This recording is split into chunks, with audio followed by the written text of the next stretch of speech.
graduate of Wharton School of Finance, an accomplished author. Mr. Trump has authored over 15... I've turned down many, many, many millions of dollars, and I feel guilty, frankly, doing it. You know, I see all these young people, and I don't want to tell you to do that in your lives. Don't do that. But at a certain point, you're able to do it, and therefore people, you know, they can't tell you what to do. They can't say, vote against the electric bill, vote against this bill, vote for a lumber bill, vote for whatever it may be.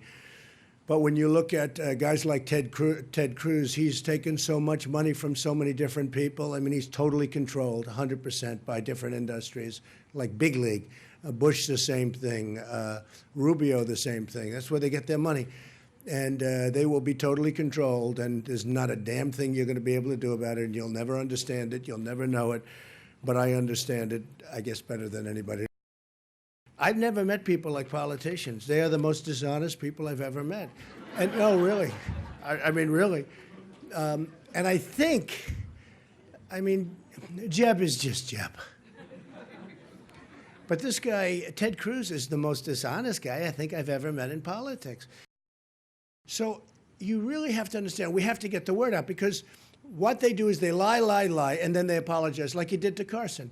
What he did to Ben Carson in Iowa was a disgrace. Affected me too, because he got those votes. If I would have gotten those votes, I could have won. But I have to tell you, of all the politicians I've met, even Rubio, who has his own issues, but even Rubio, the other night in the debate, he said the guy's a liar. I've never heard a politician call another politician directly a liar. Now, I'm sure it happens. But Rubio is sort of, you know, he's a calm sort of a guy, especially when he's under pressure. Then he gets real calm. But he actually called, he understood that, this guy right there. But he actually called Ted Cruz a liar. He is a liar.